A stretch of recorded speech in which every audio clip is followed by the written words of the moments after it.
ओम शांति। आज 16 अप्रैल 2026 ईश्वरीय महावाक्य सुनते हैं। मुरली का मुख्य पॉइंट्स। पहली, योग से ही आत्मा में पड़ी विकारों की खाद निकलेगी और आत्मा पावन बनेगी। जितना जास्ती याद करेंगे उतना ही बड़ा वर्षा पाएंगे। हम भारतवासी ही पहले आदि सनातन देवी देवता धर्म के थे। अपने असली धर्म को भूलने के कारण ही आज मनुष्य के कर्म भ्रष्ट बन गए हैं। भारतवासी ही पूज्य से पुजारी और सतो प्रधान से तमो प्रधान बनते हैं। यह 84 जन्मों का चक्र केवल भारत वासियों के लिए है। 5000 वर्ष पहले भारत स्वर्ग था, जहां लक्ष्मी नारायण का राज्य था। बाप आकर फिर से वही हिस्ट्री दोहरा रहे हैं। पहले भारत पारसपुरी था और हम पारस बुद्धि थे। अब रावण राज्य में पत्थर बुद्धि बन गए हैं, जिसे बाप फिर से पारस जैसा बना रहे हैं। आत्मा भ्रुकुटी के बीच चमकता हुआ एक अविनाशी दिव्य सितारा है, जिसमें 84 जन्मों का पाठ भरा हुआ है। शिव बाबा ही सब आत्माओं का माशक और पारलौकिक बाप है। वह मनुष्य सृष्टि का चैतन्य बीज रूप है। मैं आत्मा इस शरीर द्वारा पढ़ रही हूँ। इस स्मृति में रहने को ही देही अभिमानी कहा जाता है। इससे ही विकर्म विनाश होते हैं। यह महाभारत लड़ाई कल्याणकारी है, क्योंकि इसके बाद ही स्वर्ग के द्वार खुलेंगे और अनेक धर्मों का विनाश होगा। बुद्धि रूपी नेत्र को क्लियर और केयरफुल रखकर माया के पेपर को पहले से ही परखना ही मास्टर नॉलेजफुल बनना है। ओम शांति। मीठे बच्चे, योग से ही आत्मा की खाद निकलेगी। बाप से पूरा वर्षा मिलेगा। इसलिए जितना हो सके योग बल बढ़ाओ। प्रश्न, देवी देवताओं के कर्म श्रेष्ठ थे, अभी सबके कर्म भ्रष्ट क्यों बने हैं? उत्तर, क्योंकि अपने असली धर्म को भूल गए हैं। धर्म भूलने के कारण ही जो कर्म करते हैं वह भ्रष्ट होते हैं। बाप तुम्हें अपने सत्य धर्म की पहचान देते हैं। साथ साथ सारे वर्ल्ड की हिस्ट्री, ज्योग्राफी सुनाते हैं, जो सबको सुनानी है। बाप का सत्य परिचय देना है। गीत मुखड़ा देख ले प्राणी। ओम शांति। यह किसने कहा और किसको? बाप ने कहा बच्चों को।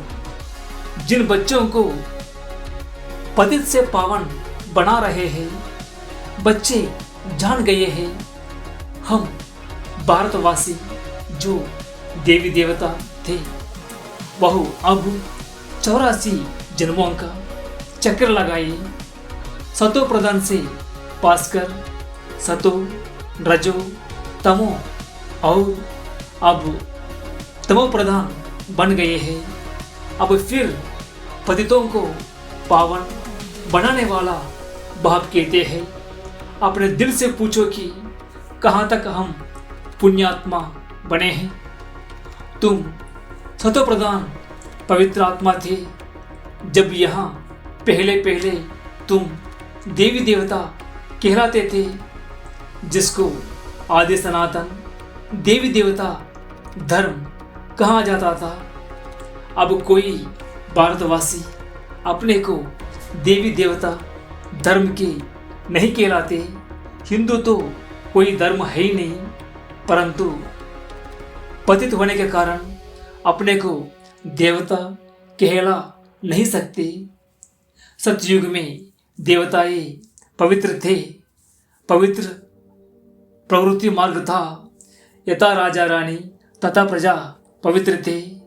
भारतवासियों को बाप याद दिलाते हैं कि तुम पवित्र प्रवृत्ति मार्ग वाले आदि सनातन देवी देवता धर्म वाले थे।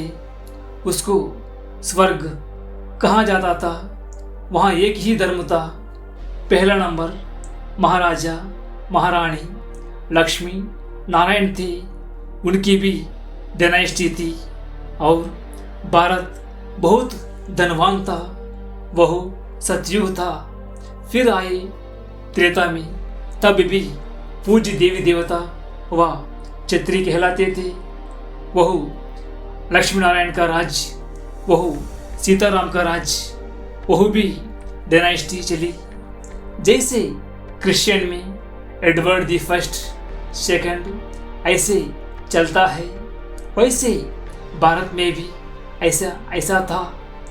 5000 वर्ष की बात है, अर्थात 5000 वर्ष पहले भारत पर इन लक्ष्मी नारायण का राज्य था। परंतु उन्होंने यह राज्य कब और कैसे पाया, यह कोई नहीं जानते।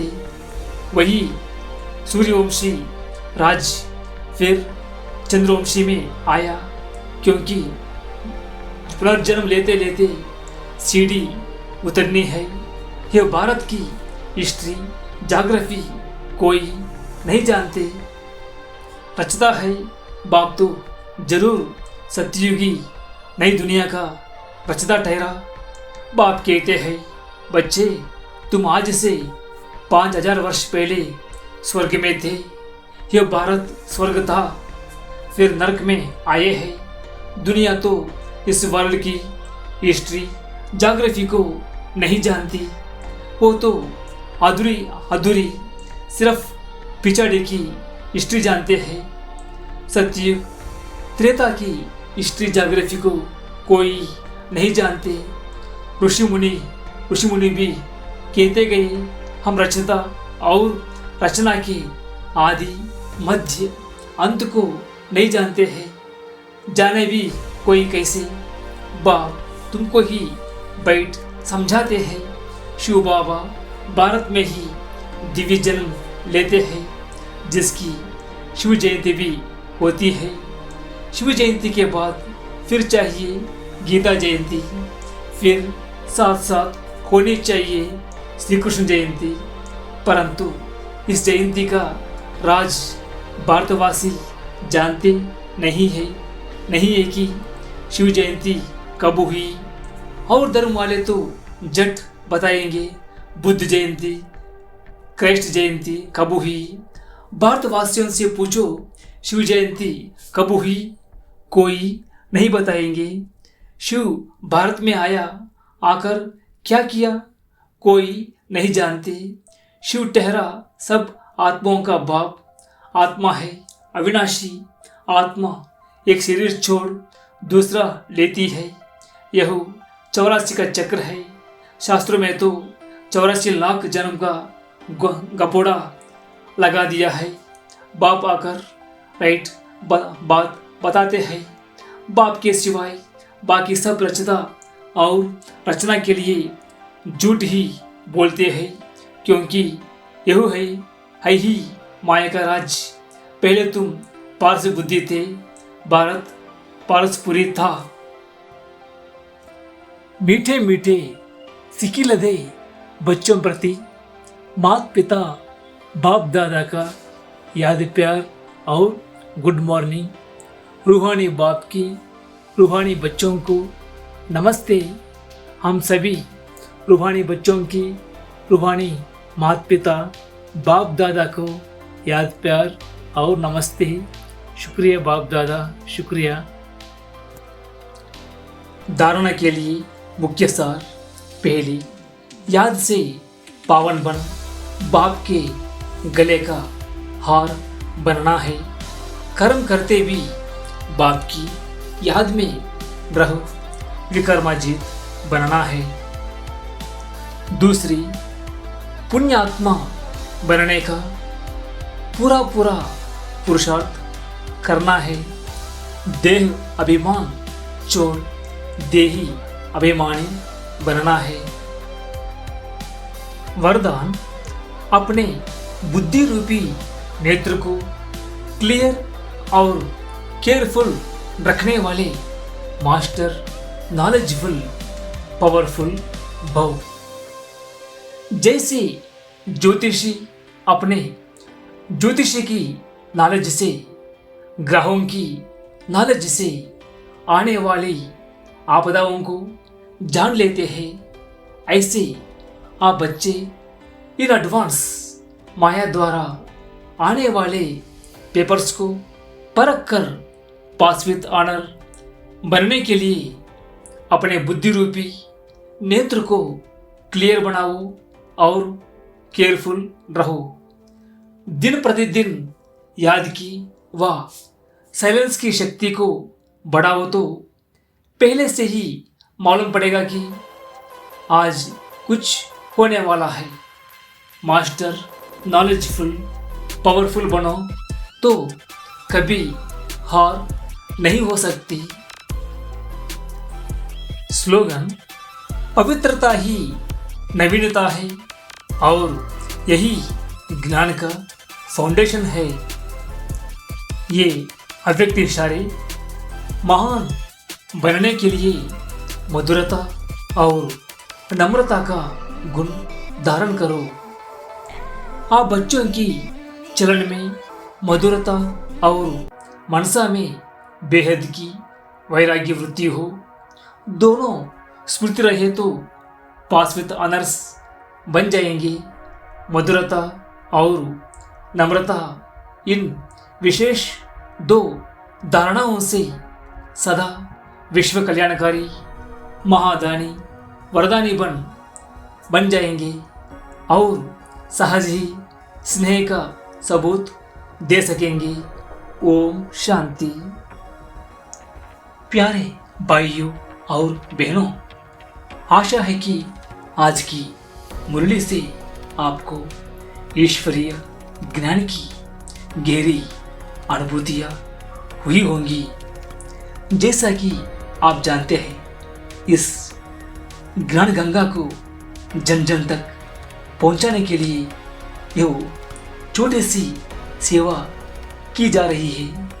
यदि आप भी इस ईश्वरीय सेवा के कार्य में अपना सफल करना चाहते हैं और अपना अमूल्य सहयोग देना चाहते हैं तो स्क्रीन पर दिए गए फोन पे QR कोड को स्कैन करके अपना योगदान दे सकते हैं।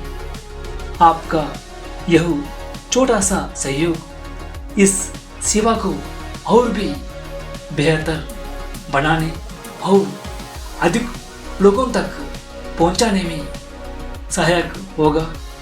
याद रहे, परमात्मा के कार्य में लगाया गया एक एक पैसा हमारे लिए कई गुना बनकर लौटता है। सहयोग के लिए आपका बहुत बहुत धन्यवाद। ओम शांति।